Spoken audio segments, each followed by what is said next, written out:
ह्या माणसाने एक घाण केली, कुणाच ठाव नुसतं नको ते झाडं आणून ठेवल्या, ते कामाचे ना धामाचे, नुसतं हिथं सगळा पसारा केलाय. अरे काय झाडत बसली काय दिसत ना का तुम्हाला?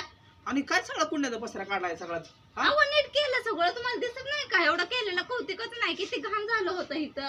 अरे केलंय सगळं बरोबर मान्य आहे, पण खायचं प्यायचं काय असतं का नाही? तुम्हाला ना केलेलं कौतुकच नसतं कसलं, काय मला नुसतं कौतुक नावच नसतं? ठेवायचं. अरे तिकडे स्वयंपाक केला नाही, काय माणूस केलं नाही? आला असतं ना, लाज वाटली असती, एवढं घाण झालं होतं. अरे काढ की नंतर, पण स्वयंपाक नाही काय नाही, डायरेक्ट करत करायला बसली का? काय तुम्ही मलाच खवळता का? तिकडे मी झाडूनच काढत नाही. जाऊ दे मी तिकडे का पाहिलं काय ते बघा सोडून काय करत बसले काय पण. काय हे राव द्राक्षाचं वेळ चांगलं लावलं होतं आणि काढलं ही काय वेल कुठं आहे? ही कसला वेल होता तर? द्राक्षाचं कसलं त्याला किती आले त्या डझनाने? डझनाने आले पण आले असते ना आज उद्या. सगळं जळून गेला होता. सगळा जळून गेला होता पाणी काय घालायचं नाही, काय नाही, नुसतं बोलायचा टेंबा तेवढा मोठा. बोलाय त्या मार कसलं भारी आलता राव, वेळ आला असतो. अहो कुठं एक पान पण नव्हतं त्याला. एक पान नव्हतं काढा काढते वाकण काढा झाडून.